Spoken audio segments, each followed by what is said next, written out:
Listening to the Rowbo Show, only on WXRW 1041, Milwaukee's River West Radio. It's the Rowbo Show.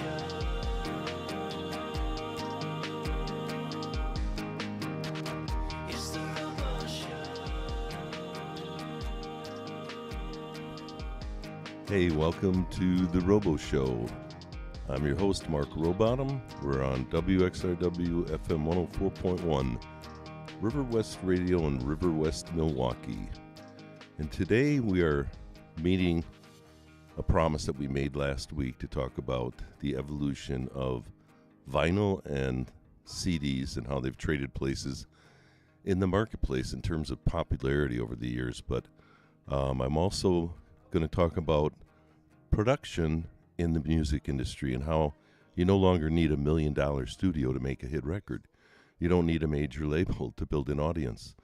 And sometimes the biggest songs in the world start in a bedroom with a laptop, a microphone, and a story people connect with. So today we're talking about the rise of indie music, the explosion of do-it-yourself creativity, and why listeners today are craving authenticity more than perfection. And here in Milwaukee, we've got one of the most interesting underground creative scenes in the Midwest. We've got a city full of producers, musicians, engineers, and independent artists building something real without waiting for permission from the industry. And that being said, with me today is a producer, my friend Joe Morales. I'm back. Yes, welcome back. Tonight, we talk music again. But I do want to make sure that we talk about the trends and the use of vinyl and the decline of vinyl back in the 80s. I remember back in 85, I got married and we bought a stereo system from American TV of Madison. Do you remember that? That used to be the big place. No. Okay. I also got my wedding ring there, but whatever. And I bought a CD player, and that was 1985. And it was just a new thing. And it was very hard to transition from vinyl, because you're invested in it, to these CDs that you only have, a couple of them because you're buying them right now. Right. Well, back at that time, they probably called them compact disc player. Yeah, but it was part of a stereo system, so it was a CD player. See, compact disc, you don't say that. You don't say artificial intelligence. You say AI. Yeah. Yeah. But through the early mid-'90s, vinyl sales collapsed, and CDs became dominant. And by late 1990s, vinyl was basically a niche format, mostly DJs and collectors. So during that time, the CDs were king because they were portable, durable, and seen as future tech. But now, vinyl has crept back.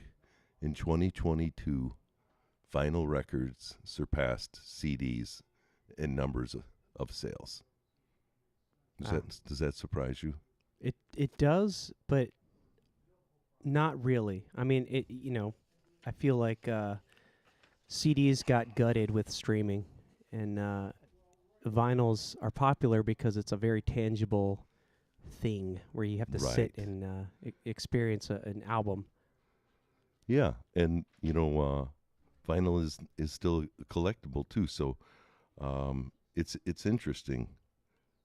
The limited editions and drop culture, borrowing from streetwear, colored vinyl, splatter designs, glow-in-the-dark pressings, limited runs that sell out fast, and first pressing hype driving resale markets.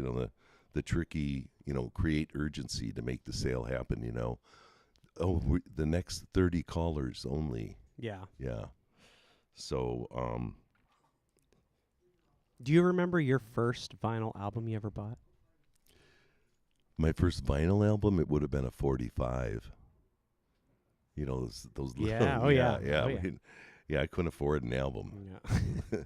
I think it might have been Lynn Anderson, Rose Garden. Okay.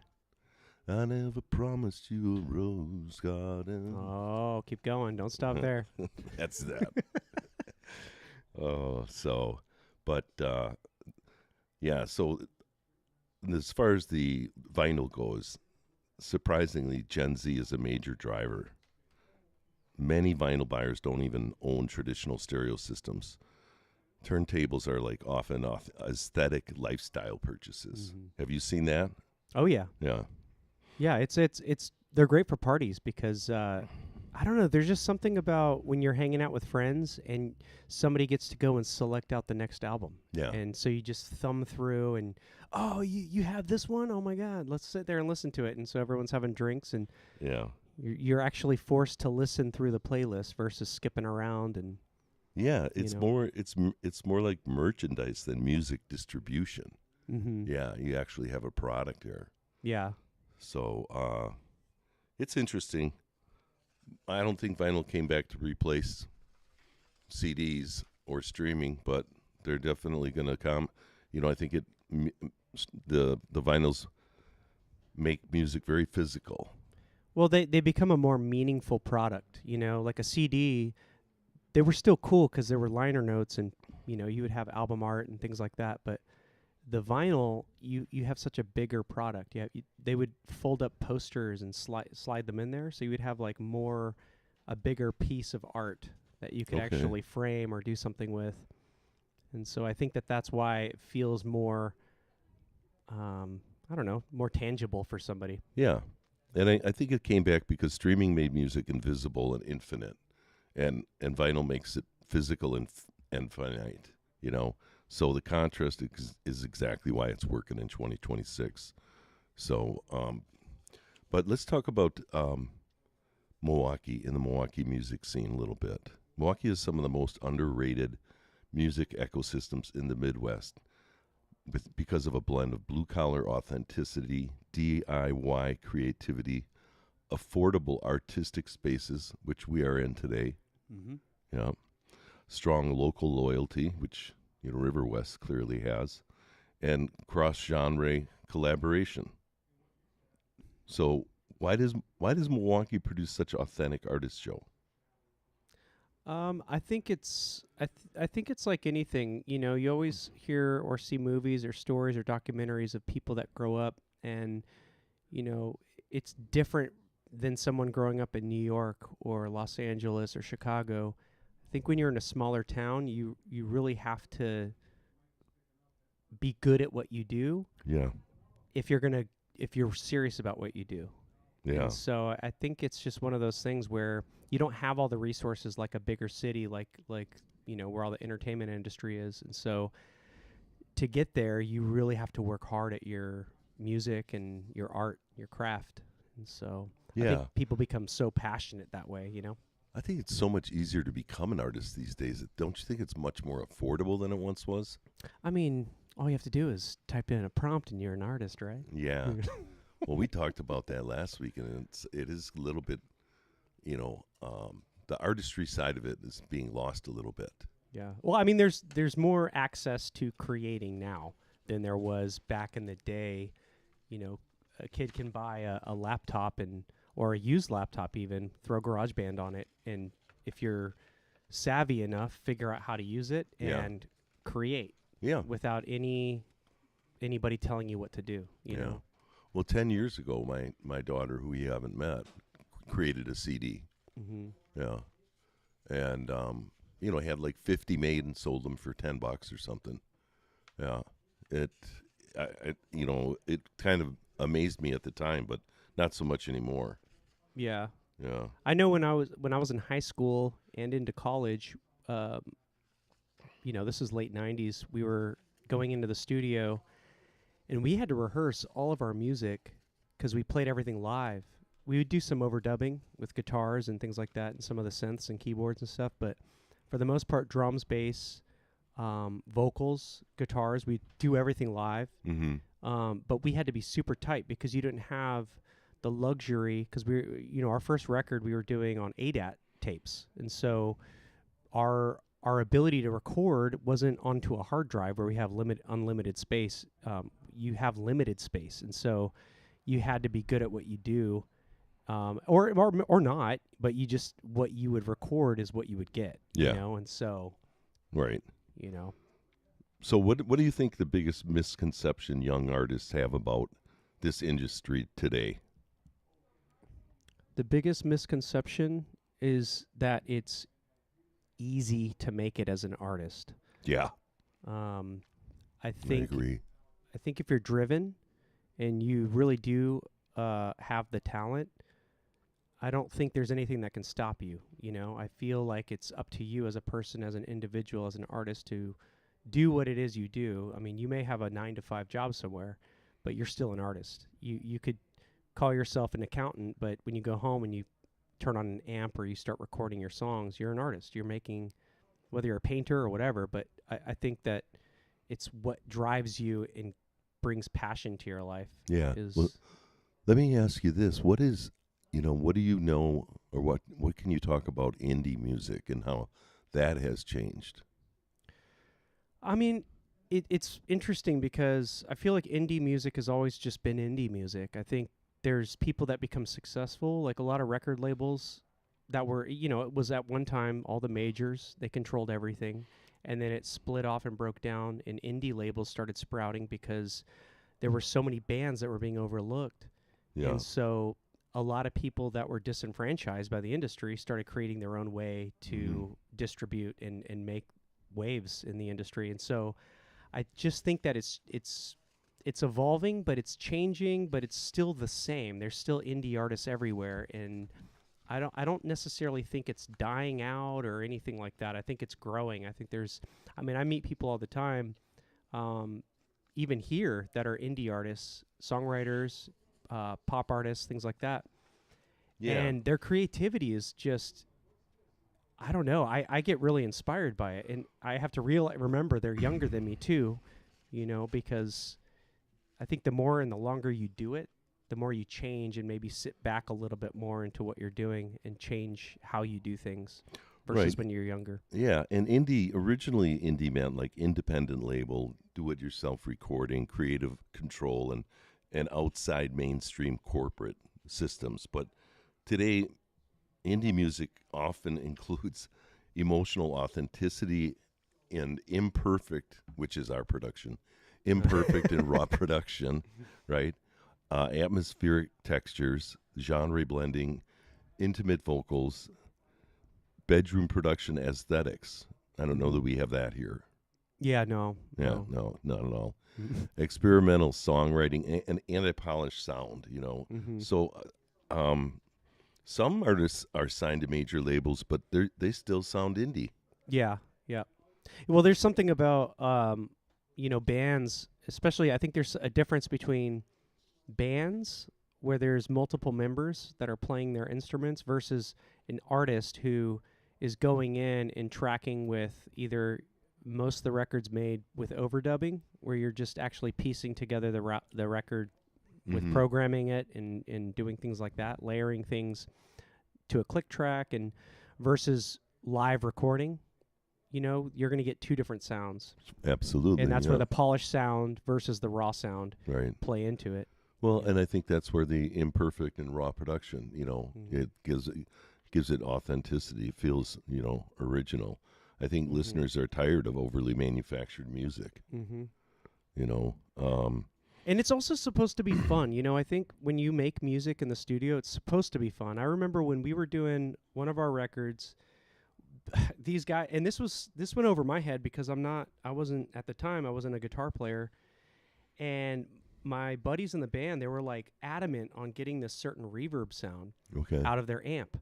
And so they ended up moving it down into this hallway at this recording studio. It was a checker floor hallway, and they kept moving the microphone around in the room until they got the exact sound they wanted. And I remember thinking back how annoyed I was annoyed because I was just like, let's just get a sound, like put a mic up to the thing and let's just record it.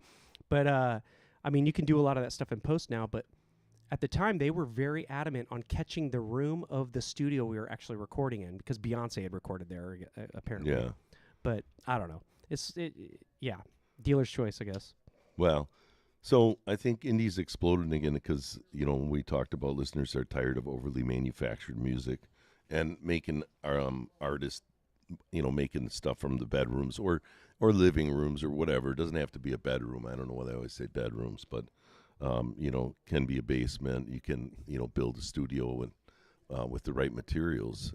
Joe, you've got a studio in your home. I mean, that's the thing. It's that term sprouted because kids could have a laptop in their room Okay. and make music at night when their parents think they're sleeping, and they can pull out their laptop and start making music and recording. Well, that gives it some credibility. Yeah, so it's a very intimate thing where you don't need a producer; you can just do it yourself. Did indie used to have like appeal to a special genre? It's everything. It can is be everything now, but I yeah. don't think it always was. I don't know if it was once originally more hip hop or where did I don't know. I just feel like indie to me is independent music makers. right. It's so it's really always crossed all I think boundaries. it's all genres. Yeah. I think there's just more people doing it. Mm-hmm. Yeah. And therefore it seems like it's more touching, hip hop, electronic, folk, shoegaze. That one I haven't heard of. Yeah, shoegaze is very like dreamy style, reverbed out, rock, kind of like laid back rock. Okay. And synth pop is what it sounds like. Synth pop is exactly what it sounds like. Okay. Synths and pop music. Yeah. Okay. All right. How about talk a little bit about emo? Emo is more of like, I would say it's like rock, punk. What does the EMO stand for? Is that emotional? Yeah.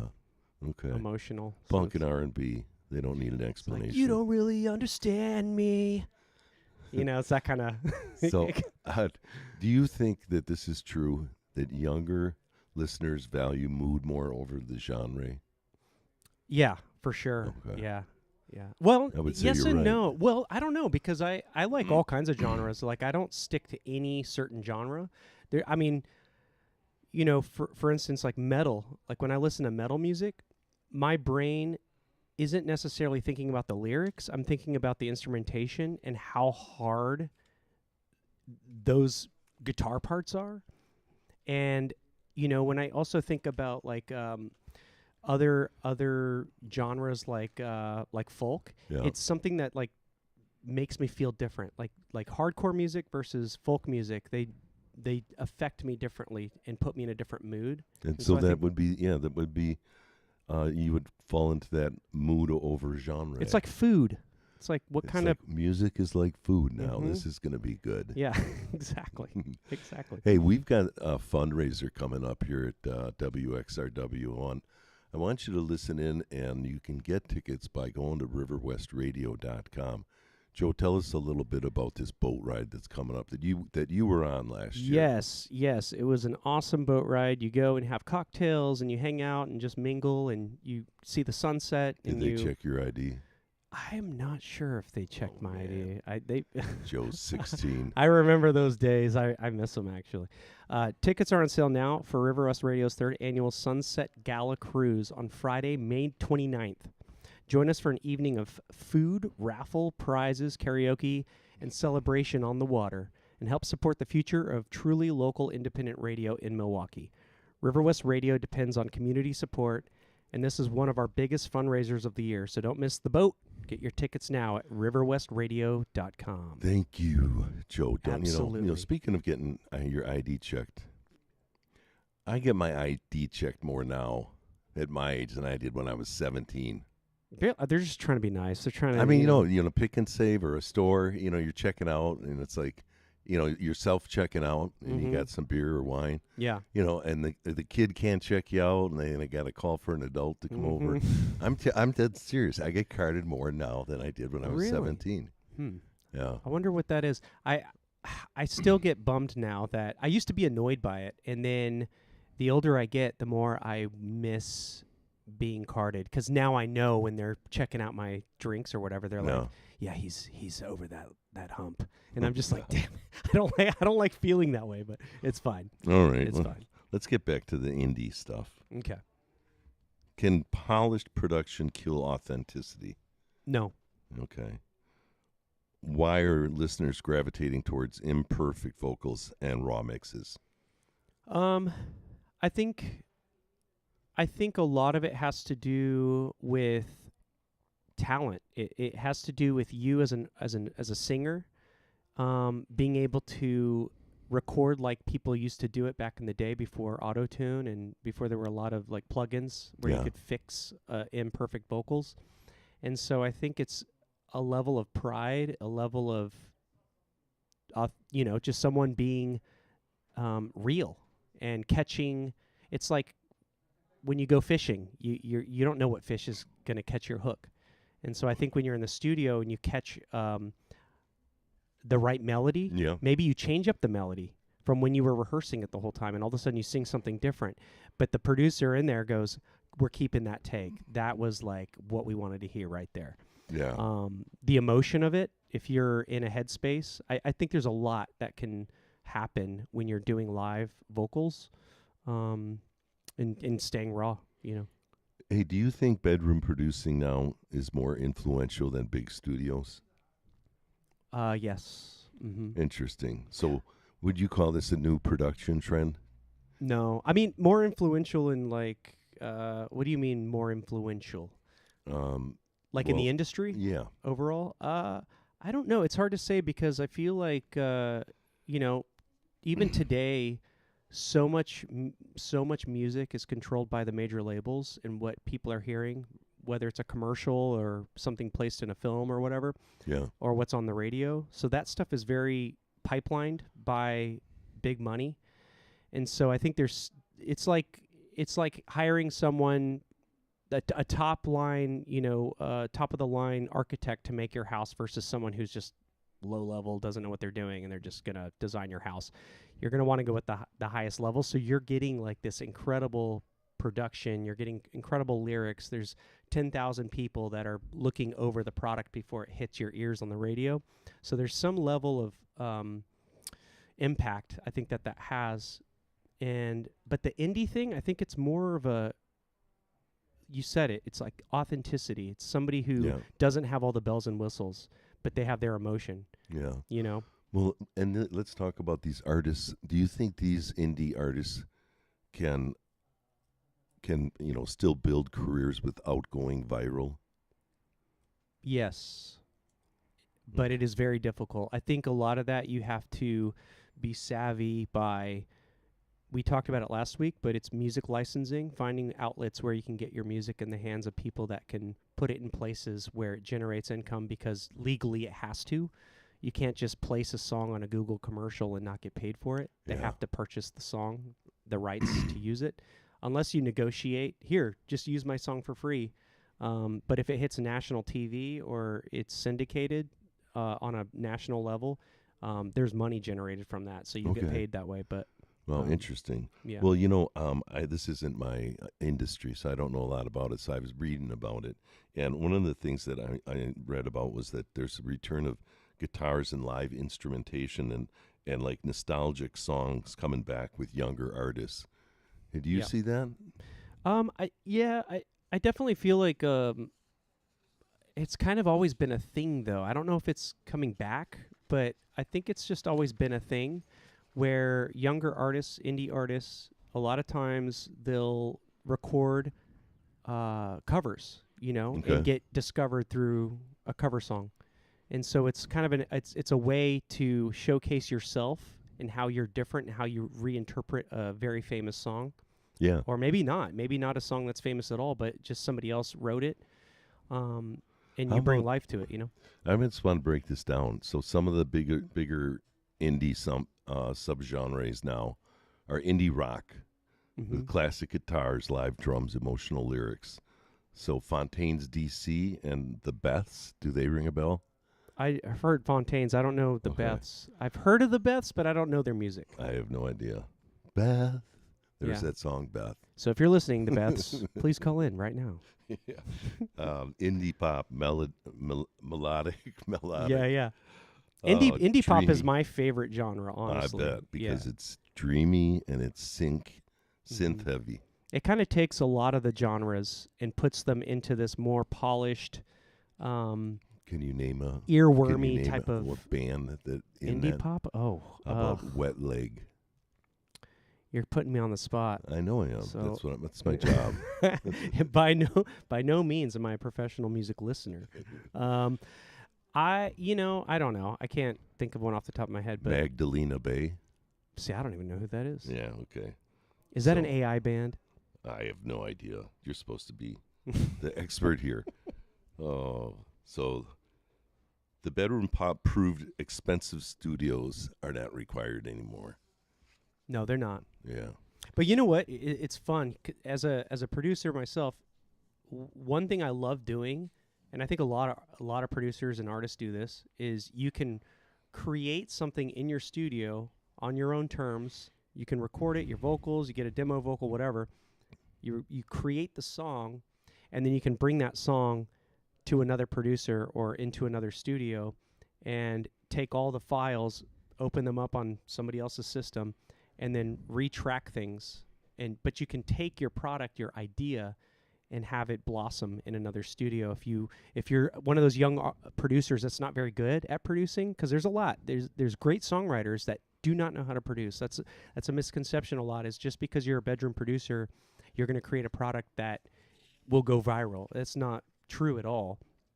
But there's a lot of times where you could be this incredible songwriter, and all you need, the missing link, is that producer to help bring your product. We only got a couple minutes left, so I'm going to give you this list of indie artists, and you can see if there's anybody on that list that you know of.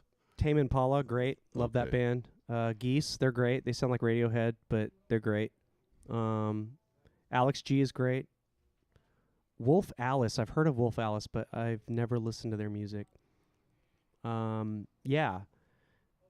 A lot of these guys, that's the thing, is they come from towns, they come from small towns, and they're people that just have a passion for making and creating. And I just feel like music is a universal thing that can't be contained by time, space, how much money you have. It's just something that's in you or it isn't. Yeah. And I think there's still a lot of, and we've talked about all these things, but what does success in music even mean now? I think people are getting a lot of reward out of doing their own stuff. Yeah. Just creating, the creativity side of it. And I also think, it's easier to survive as an independent today in the artist world. And, is AI going to help artists, or is it, going to erase creativity? We don't know yet. A little bit of both, I think. So, well, it's also one of those things that I think, if you're the one doing it, no one can take that away from you. So even if there's AI, no one's going to stop you from writing a song, even if you never record that song professionally. It's always going to be something you created. So indie used to mean outside the industry. Now it is the industry. Yeah. So I think listeners today are chasing authenticity more than perfection, like us. Yes. Yes. Yeah, you want real stuff. You want things that are...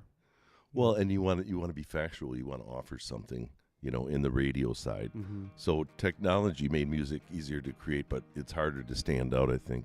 So we've gone from radio gatekeepers to algorithm gatekeepers. So you've been listening to the Rowbo Show with Mark Rowbottom and Joe Morales. Thanks for being on the show, Joe. Yeah, thanks for having me. Yeah, next week we're going to have Jim Oscarmeyer back on. We're going to be talking about college sports. We're also trying to get a college player to come on with us to discuss the impact to the student athlete.